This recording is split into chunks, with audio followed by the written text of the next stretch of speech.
Hola, ¿qué onda?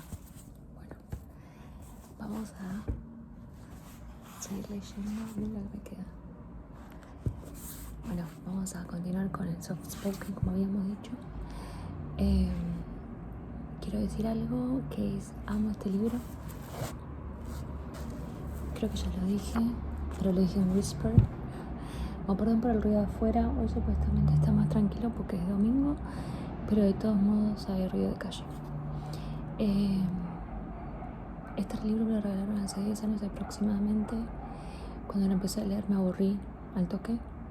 Y después, este año, lo agarré porque no tenía nada para leer y quería leer algo. Y me fascinó. Y me encanta. Y estoy tardando mucho para terminar esto poco que tengo. Porque tengo un sentimiento de, no sé si dar alguna palabra japonesa o en alemán que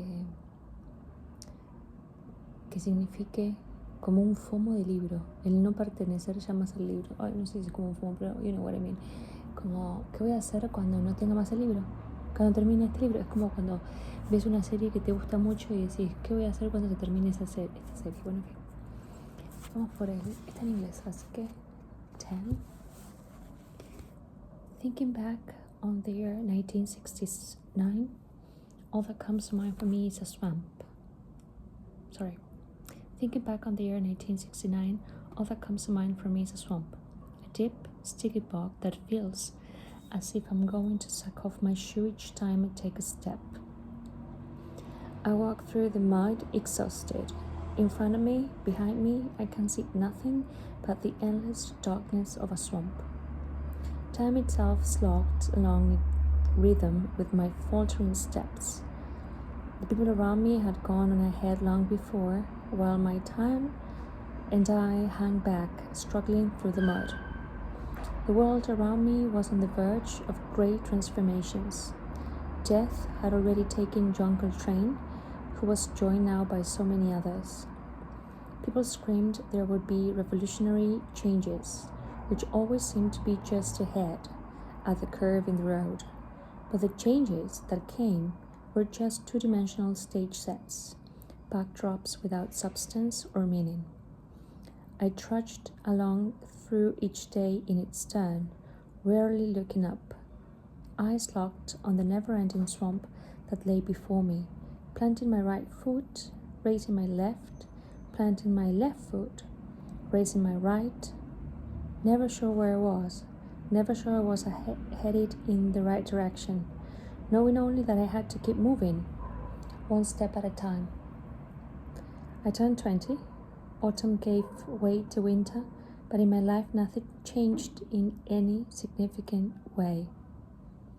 Unexcited, I went to my lectures, worked 3 nights a week in the record shop, reread The Great Gatsby now and then, and when Sunday came, I would do my washing and write a long letter to Naoko. Sometimes I would go out with Midori for a meal, or to the zoo, or to the cinema. The sale of the Kobayashi bookshop went as planned. And Midori and her sister moved into a 2-bedroom flat near Miyogadani, a more upmarket neighborhood. Midori would move out when her sister got married and rent a flat by herself, she said. Meanwhile, she invited me to her place for lunch once. It was a sunny, handsome flat, and Midori seemed to enjoy living there far more than she had above the Kobayashi bookshop. Every once in a while, Nagasawa would suggest that we go out on one of our excursions. But I always found something else to do instead. I just didn't want the hassle. Not that I didn't like the idea of sleeping with girls. It was just that when I thought about the whole process I had to go through, drinking in town, looking for the right kind of girls, talking to them, going to a hotel, it was all too much effort.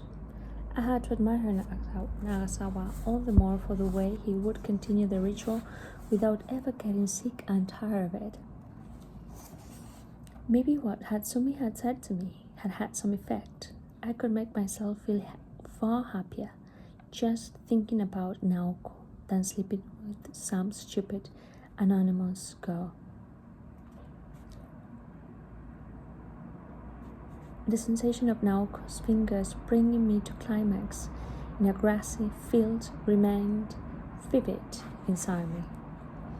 I wrote to her at the beginning of December to ask if it would be all right for me to come and visit her during her winter holidays. An answer came from Reiko saying they would love to have me.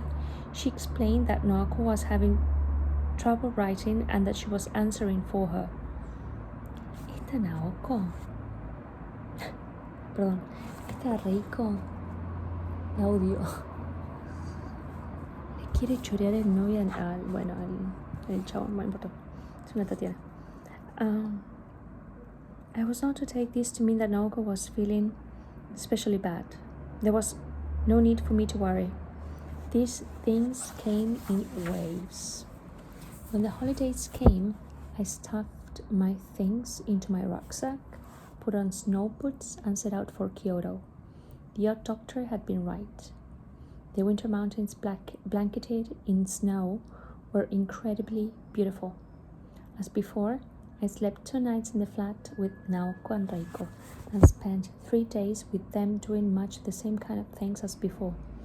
When the sun went down, Reiko would play her guitar and the 3 of us would sit around. Instead of our picnic, we went cross-country skiing. An hour of tramping through the woods on skis left us breathless and sweaty. We also joined the residents and staff shoveling snow when there was time.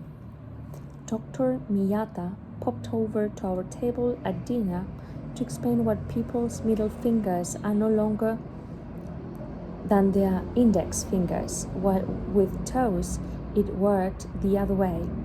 The gatekeeper, Omura, talked to me again about Tokyo pork. Reiko enjoyed the records I brought as gifts from the city. She transcribed a few tunes and worked them out on her guitar. Naoko was even less talkative than she had been in the autumn. When the 3 of us were together, she would sit on the sofa, smiling and hardly say a word. Reiko seemed to be chattering away to make up for her. But don't worry, Naoko told me.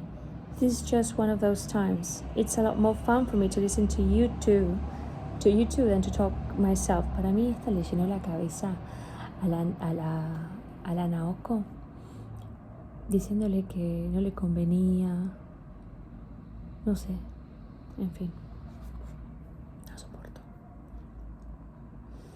Bien, ¿dónde estaba? Okay.